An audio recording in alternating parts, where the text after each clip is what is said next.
topics and opinions expressed on the following show are solely those of the hosts and their guests and not those of W4WN Radio, its employees, or affiliates. We make no recommendations or endorsements for radio show programs, services, or products mentioned on air or on our web. No liability, explicit or implied, shall be extended to W4WN Radio, its employees, or affiliates. Any questions or comments should be directed to those show hosts. Thank you for choosing W4WN Radio. This is Beyond Confidence with your host, Divya Parekh. Do you want to live a more fulfilling life?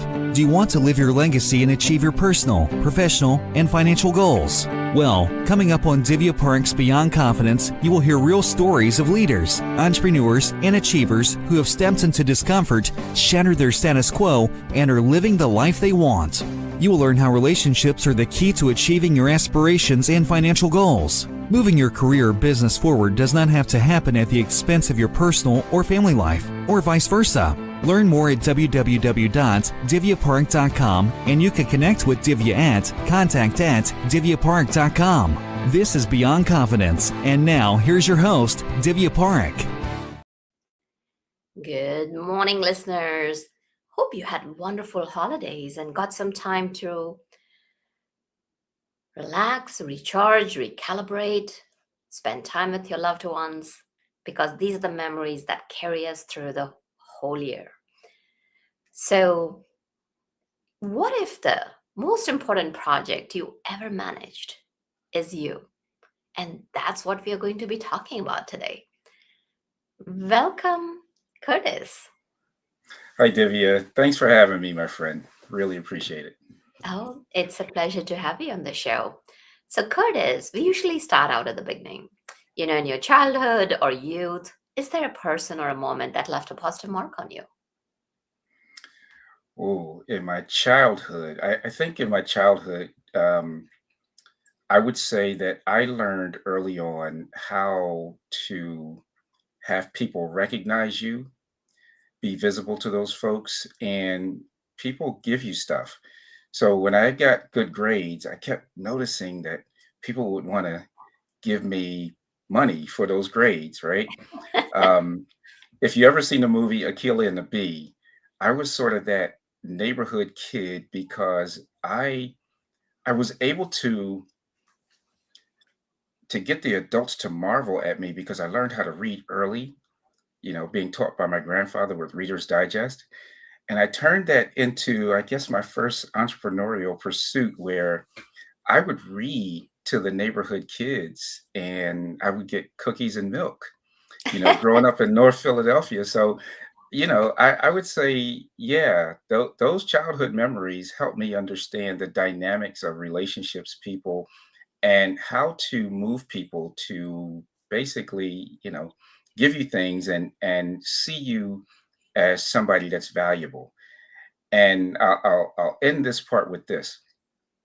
When I would run around with my friends and let's say I broke a window, I don't know what it was. And I think it was those other things that I mentioned, but people would just say, hey, Curtis was just around the wrong crowd or hanging with those bad kids. Whereas other kids would get in trouble. So I think I was lucky. Now it could be good and bad, right? You end up getting away with things that you shouldn't. But yeah, early on, just the power of if you do the right things, good things come to you. Mm, yeah, definitely. So, when you were a child or a youth, did you have aspirations to go after a certain career? Absolutely. I wanted to be an Air Force pilot. So my uncle was in the Air Force, and out of all my uncles, I had a mailman uncle. I had another uncle who basically didn't work much until later in life, and then I had my Air Force uncle. And my uncle Junior had a place in, I believe it was in the Rental Air Force Base in Illinois, and I got to go there, and I saw how he lived. And I'm gonna tell you, it was the biggest aha moment for me was he had a house with grass. I couldn't wait to go there. I lived in North Philadelphia, concrete jungle. Grass was the park. Even my school didn't have grass, so I didn't grow up around those free running areas. And now I go to this place on this Air Force base and I'm just loving it. So for me, and also seeing how my uncle behaved, he just had this discipline and aura about him that I wanted. I wanted all of that. So I wanted to be an Air Force pilot. And then Star Wars came out. And then I wanted to be an Air Force pilot and I wanted to shoot other planes out the sky. The crazy thing was at that time, I wasn't realizing that I was shooting another human, right? It was Right. almost like a video game. But I never fulfilled that dream of going to the Air Force first and being like my uncle and being a pilot. I just, quite frankly, I didn't have the grades or the acumen to pursue that part of the dream. So I had to make some changes. Well, you had a dream, and that's what counts, because so many times people say, I didn't go after that or something like that. But every dream brings its own experience and learnings from it that we carry forward. So I'm assuming that you took a detour, and where did you land? Yeah, the detour for me um, came right around high school and in my first year in college. I was working at the Philadelphia Electric Company, and there was a gentleman there by the name of George Zamus, and PCs were starting to come out, right? So I was working in computers with these big monstrosities of massive disks for data and things like that, and personal computers came out.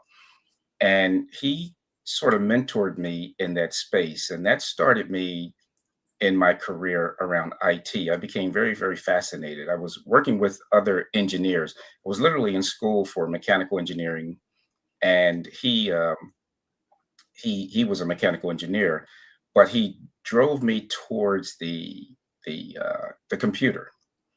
And then I Mm, worked for several years in the computers, but then the next pivot came when another leader, gentleman by the name of Mike Black, asked me directly about my career because I was starting to take two separate paths.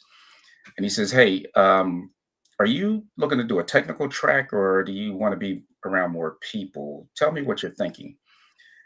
And as we talked through it, he said, "The way that I see you, you would make a tremendous project manager." mm. And that's how it all began from a project management perspective. I pursued that and I've kept that. And everything that I do is rooted in project management. Mm. And you talk about handling oneself as a project manager as well. Yeah.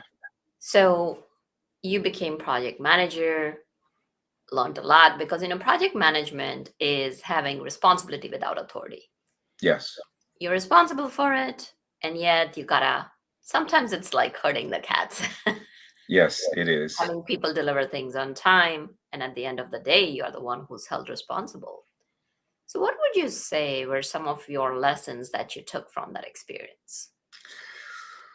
So you kind of laid it out there just now. And at the end, you talk about all the responsibility that you have. And there's something about a project manager. I always say you're either a hero or a zero. And I just like those odds. Why it connected with me was it's the temporary nature. It's the opportunity to build something. Like everything that's around us, somebody thought and dreamed of before it was ever executed. And that's how I like I'm a dreamer, and I like to dream what outcomes look like. And that's why I trademarked the art and science of vision to reality. And so I learned one of the lessons that I learned is relationships are so important. They're important for negotiation. Like you said about leading without authority, you have to drive humans to do things that align with what you're trying to achieve. And if you can't inspire those humans to do so, you're going to be that zero. So I had to learn a lot about myself first. I had to learn a lot about people. I had to learn the science of negotiations. I had to learn how to communicate so that people understood what I was talking about. And all those things coming together, I would say, is part of the art and science, right? I had to learn the technical parts of project management. And it just is something beautiful about an end product that you had a hand in, right? Even if it wasn't your dream, you had a hand in making it real. And it just every time I do it, I don't know if you think about some kind of character that sort of gets stronger and stronger because every project that they did, it just built them up. That's how I feel. I just feel like I'm just this unstoppable force that keeps growing every time I'm able to bring value to an organization or to myself or others just from executing a project in a manner that either met or exceeded their expectations. Mm. Yeah. The key thing that I'm hearing, Curtis, is that you're bringing value to others. You're Oh, yeah. bringing things to a finish line. You're helping the organization move forward. So definitely having that work ethics and dedication towards work goes long ways because you're not coming from a place of people politics or like, oh, you do this for me or I'll do this. You're going from away from it. Whereas you're focused on like, okay, how can we move this project? How can we all come together and go there? So tell me about the hard time during the layoff. Oh, man. So I had just finished this major program with the University of Penn. I was so happy Hmm. that I achieved my master's in executive management. And I thought this was going to be the key, right? I followed the Temple University professor's um, advice to get a designer label, which was University of Penn and the Wharton School of Business. And so I'm working at my company at the time, Bank One, and I'm thinking, okay, what follows next is promotion. Mm. And that didn't happen. In fact, I had a couple of run-ins with the leaders, and so I made a decision, and that decision was to leave the organization and start finding my way because I knew that I was bigger than where I was. Just given the education and relationships and the things that I've learned, I was ready for something new. And then I joined this organization called Student Finance Corporation, and I'm happy because they're hiring me to run their PMO. I'm no longer the project manager in the PMO. I am the person responsible for creating a PMO from scratch, and that was Mm. always my dream job. And as we speak now, I've done it 3 times over a number of years. Hmm. But I couldn't wait, and I got started, and I got the job. And then about 4 weeks into it, all of a sudden they're laying people off. And I'm like, oh my goodness, right? I just got here. Am I safe? And at the time I was safe in the beginning. 2 weeks later, I'm on the list. That was the single Oh, most that's rough. it was rough. It was really rough. Mm. And so what happened, when I got the news, I went out with some friends that were laid off too. We're drinking, and all I'm thinking is how am I going to break the news to the family, right? What's going to Mm. happen?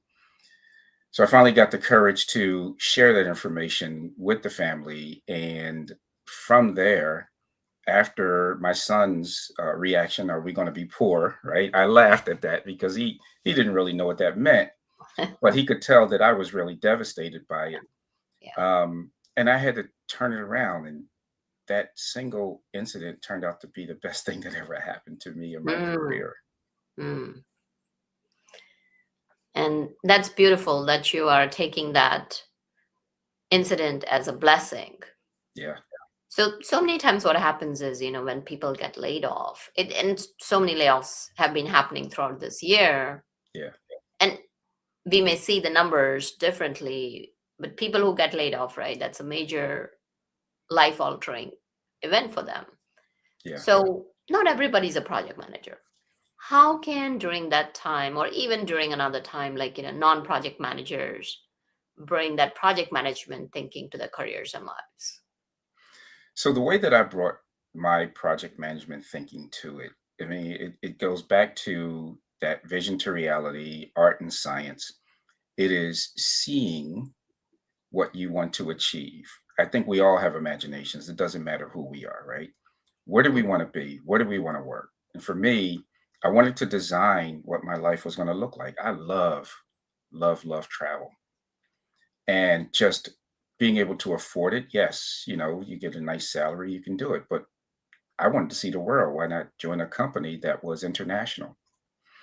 And then what else did I love about my job? I wanted to be someone who could bring value as a project manager to execute on the company strategy. I wanted perks like a cell phone that's paid for because you're going to call me a lot. I wanted to. I just there were other things that I wanted. Oh, I really wanted an organization that was going to align with my values. At the time, I was volunteering with an organization called Black Data Processing Associates, which was designed to help people without access to technology become part of technology and to Mm. compete. And so, what kind of companies could help me? And so, what I did was I looked at all the companies in the tri-state area for Philadelphia and Delaware and New Jersey. And I started looking at, okay, so this is what the end looks like, a project management position in one of these companies. And then I believe LinkedIn might have been around, might not. I don't remember using LinkedIn, but what I do remember is going to the census online, getting those companies, and then looking at where does either BDPA have sponsorship or where do I know a person? And I just wrote down a connection to those companies, right? And so that you talk about, that's the vision, the concept. Then there's the plan.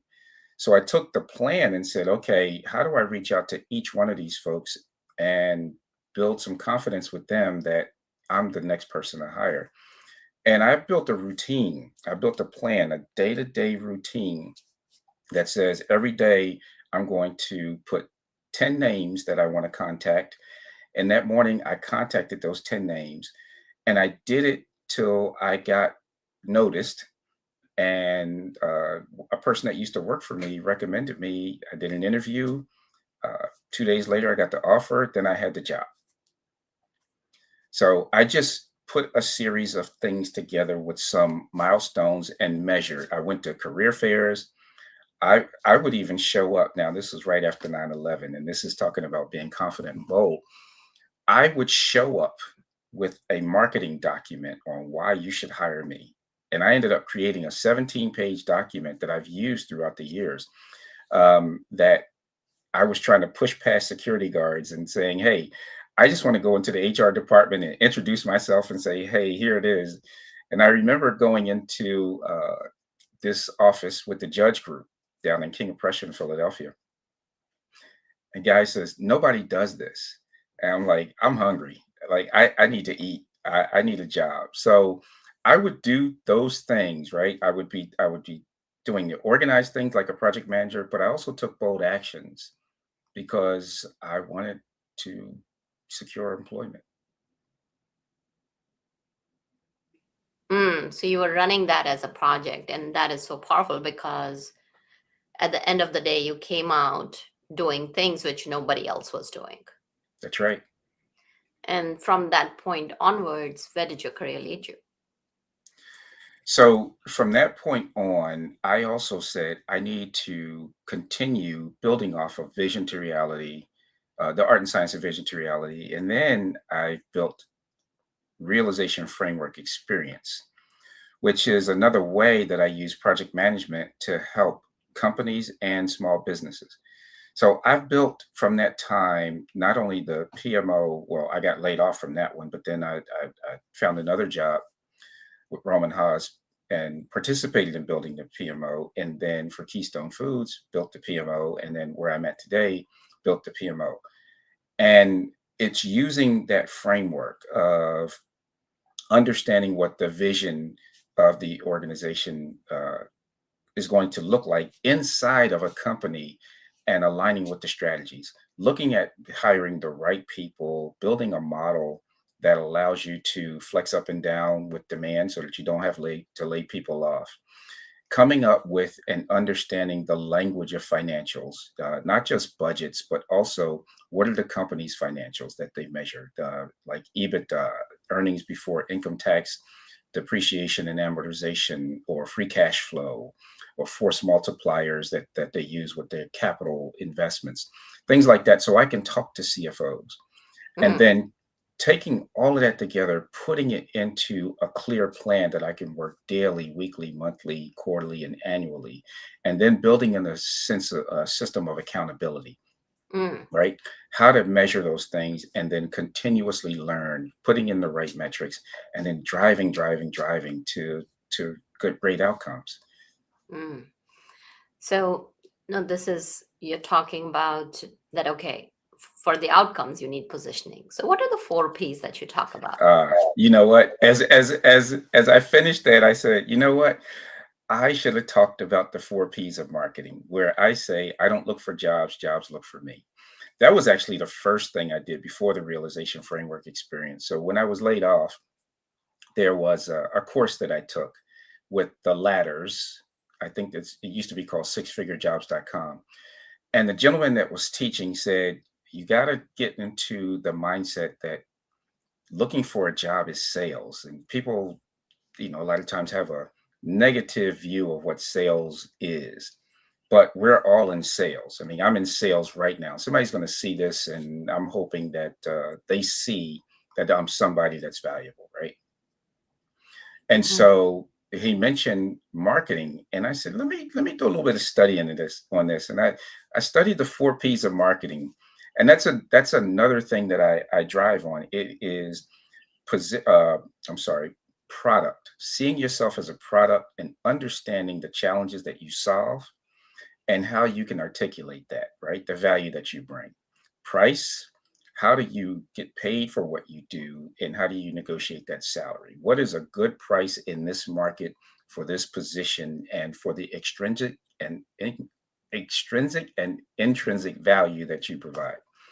Position, how do I position myself so that I'm in the right places with the right people solving the right problems? And I like to call it like a supermarket, how to be eye level, buy level, right? Where your most expensive items are right there at eye level. And let's say the things that are below are least expensive items. But with children, for example, that's where they put the candy, right? So that's eye level for them so they can say, Mom or Dad, this is what I want.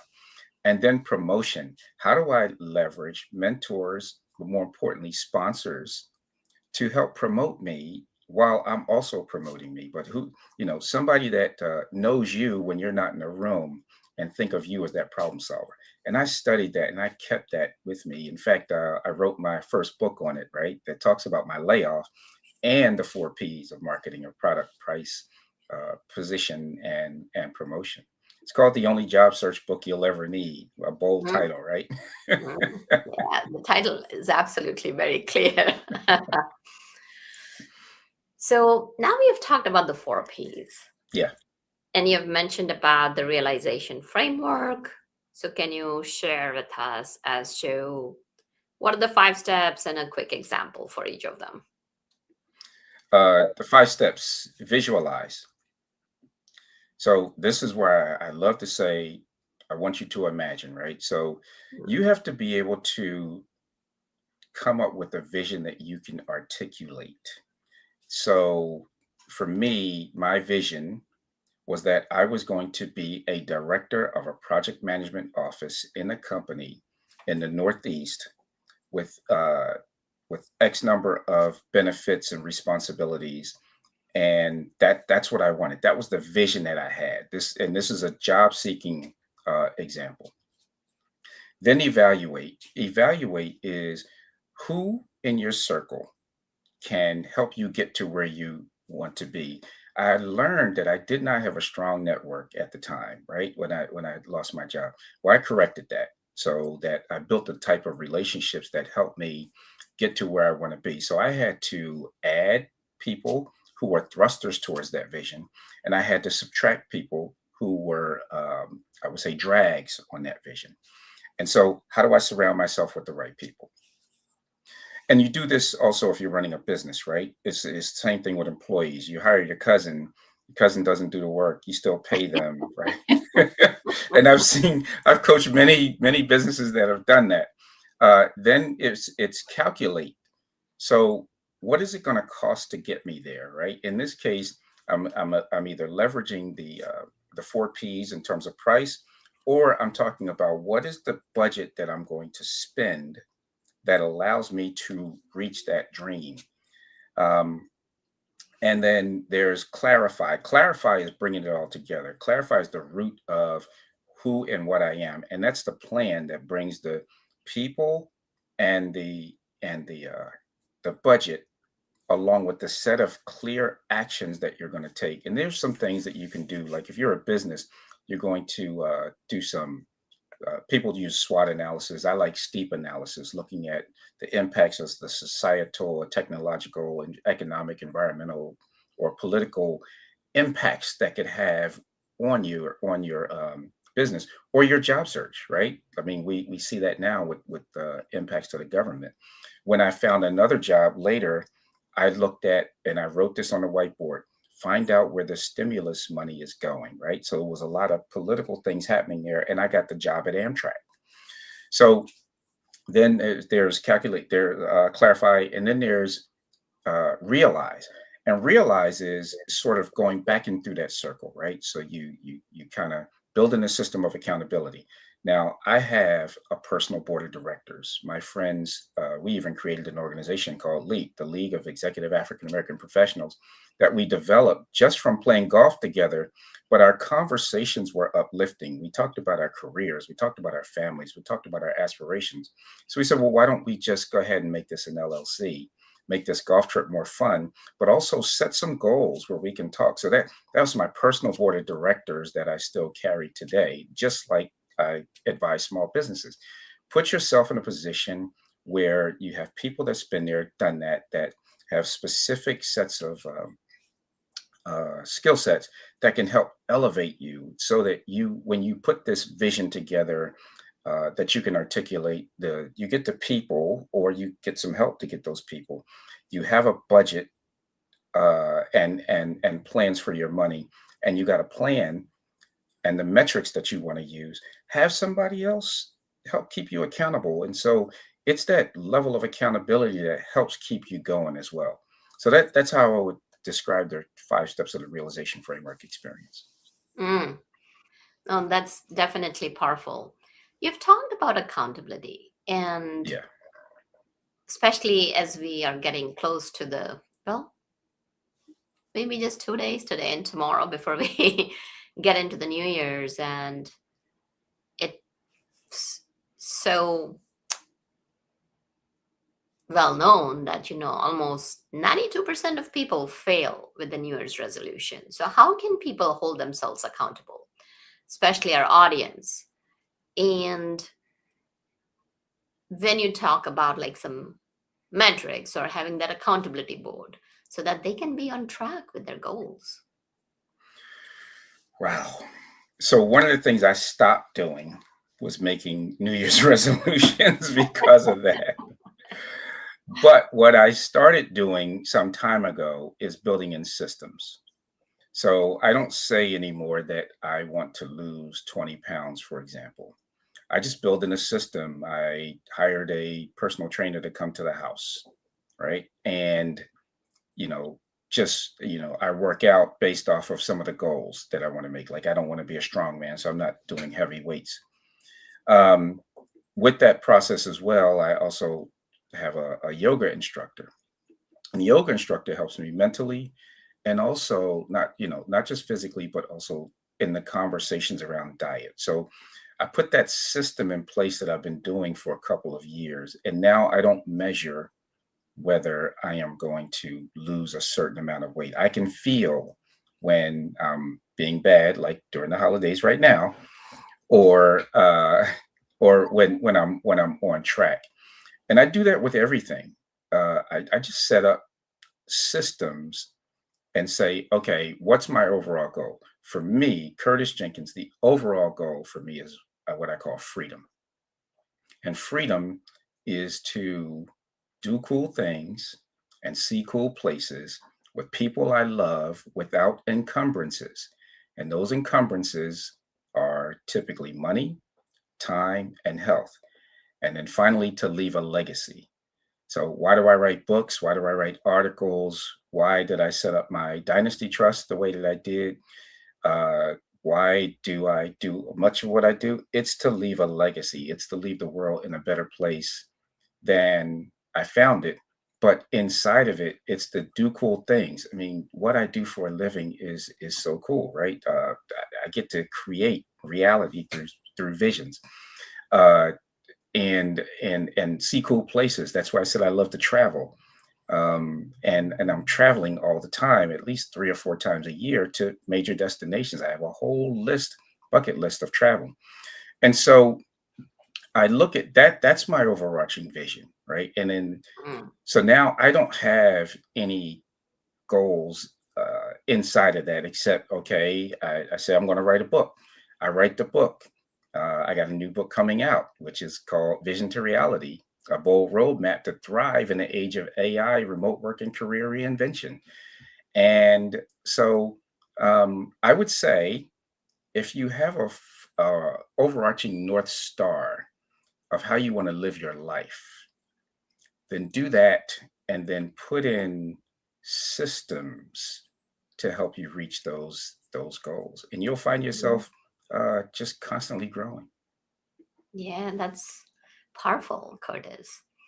And as we kind of go into the New Year's, there's so many times people may have the vision, like, as you're describing, have the overarching goal, and they want visibility, they want recognition in their Yeah. jobs, and find that meaning, especially our Gen Zs and millennials. Yeah. How can they go about it? So visibility, it's how do I describe this? So I know how I do visibility, and then I know how people that I lead struggle with visibility.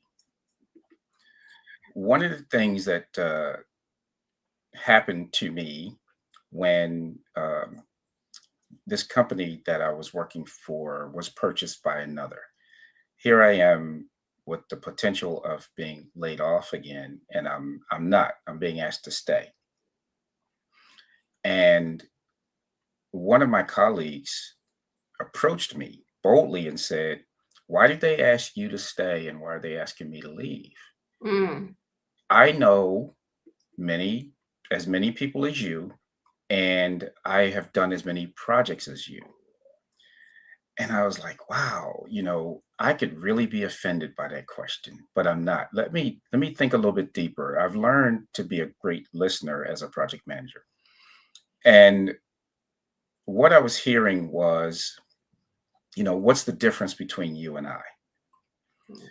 And why you and not me? And so what I did graciously was I said, let me help you, but let's explore your question. So when we celebrate every year our accomplishments with the CIO on major projects, how many of your projects is on the board? None. How many of my projects are on the board? And I said, I'll help you, all of them. When we're at the end of the year celebrating, all of my projects are on the board. So one of the things that I did when I came here after going through those other experiences I shared with you is I won't work on a project unless it has visibility, unless it has the potential to have a big impact. And she was shocked. She said, "You can turn down projects?" And I said, "You absolutely can. It it it it may depends on who you are and what you've accomplished. But when I joined the organization, the first question that was asked of me by my boss at the time was, "What do you want to work on?" And I said, "What is everybody else afraid of?" And she says, "Let me get back to you." And that's when I got into mergers and acquisitions. And at the time, I mean, they're pretty easy to do right now, but at the time, M&As were failing across the board, right? Because of the poor execution in integration or poor due diligence and things like that. They've come a long way now, and they're pretty easy to implement. But that's what I asked. I said, give me what everybody else is afraid of. And so I knew at that point, and it was scary. Yeah. Like I do some scary things. I'm going to quickly deviate just to tell you, man, it's been hard to sleep because I just joined the board of an organization that I've been supporting for years.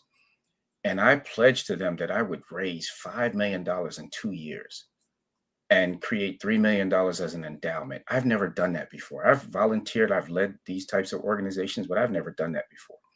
So, one of the things that, if I'm going to talk about advice, like take on what's scary because the growth that comes from it. Remember that hero or zero? Don't run away from it. A lot of times when I'm talking to people that I work with and they say, aren't you afraid this is going to go awry? And I say, no, I'm not afraid. And I'm not afraid because I'm so confident that I'm just going to do whatever that I'm going to just be successful. One, I'm going to give it my all, but two, this is so big for the organization. The organization is going to be behind you. Nobody's going to let you fail, right? So a lot of that is in your own head, but you volunteering for it, you're in the lead. People recognize you as the person that's leading, and so they want to follow you. They want that confidence. So I would say you got to take on what's scary. This whole thing about remote work sometimes can be an issue. And here's what I mean by that. If you're invisible and your value isn't coming across, if you're just sort of this cog in a wheel, yes, you have a job. Yes, you have freedom. Yes, you have the remote work. But if you want more, you have to be where the decision makers are. You have to be in their presence from time to time because they have to see you and feel comfortable with your capabilities around your decision making. Now, you can be a leader, let's say in China and the organizations in say Wilmington, Delaware. But if you are leading there, and then when you're joining the calls and you're making an impact and what you recommend, with what you achieve, that's still remote and still being impactful. So I would say to people, just go in, like I was told, like you own the place, meaning it's your purse, it's your project, it's your thing. Put your spin on it. Do it with confidence and be bold and get noticed. That's what I would say. Absolutely. Powerful. So tell us, how can people get in touch with you, where they can find your books? How do you help people?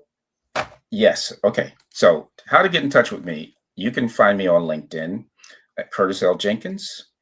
You can go to my website, curtisljenkins.com. There you'll find many ways to get in touch with me and also to get my books. So there's the only job search book you'll ever need if you're looking for a job, which again, I'm rewriting to be a bold roadmap to thrive in the age of AI, career reinvention, and remote work, which is going to come out in 2026. And then there's Vision to Reality, Stop Working, Start Living. And that's more towards the entrepreneurs. Again, still with the same project management framework, but being able to help different groups of people. And then I have a course coming out. I'm having a live session that's coming up in January, and I'll send you the details about this, but it's going to be a subject called Why I Hate Project Management Professionals. And I am one, right? And so this is just helping project management professionals get a little bit bolder, leveling up their career and stop making the mistakes that project managers make. I interview project managers all the time. And so, I'm hiring them. I'm firing them, and there's these mistakes that they make, and I'm just trying to help people do a better job of either being a better project manager or building a PMO that gets respect. And so those are the ways you can find me. I'm also on Instagram, but I don't really use that, but you'll see some of my things like my Vision to Reality podcast that also featured Divya on it. So you can find that on YouTube as well. Oh, it was such a pleasure. I am definitely going to head out to your website. And of course, I see your posts on LinkedIn. So definitely, as you saw, Curtis gave us a lot of value. If you're looking to grow in your career, reach out to Curtis and bring that vision to reality. Thank you, Curtis, for joining us. And I wish you all the best in the new year. Thank you so much for having me, Divya, and the same. This is going to be a great year for us. Let's go get it. Absolutely. I like that. Let's go get it. And thank you, wonderful audience, for being part of our show, because without you, the show would not be possible. And I'm going to use Curtis. Take your words and say, let's go get it. Yes, go get your dream. Reach for the stars. And I will say even stars are not enough. Go what you want and you'll definitely get it. And thank you, Juan, for making the show possible technically. And I want to wish each and every one of you a very happy new year. And we'll see you in the next few days, but in the next new year. Be well and take care until then. Thank you for being part of Beyond Confidence with your host, Divya Parekh. We hope you have learned more about how to start living the life you want. Each week on Beyond Confidence, you hear stories of real people who have experienced growth by overcoming their fears and building meaningful relationships. During Beyond Confidence, Divya Parekh shares what happened to her when she stepped out of her comfort zone to work directly with people across the globe. She not only coaches people how to form heart connections, but also transform relationships to mutually beneficial partnerships as they strive to live the life they want. If you are ready to live the life you want and leverage your strengths, learn more at www.divyaparekh.com. And you can connect with Divya at contact@divyaparekh.com. We look forward to you joining us next week.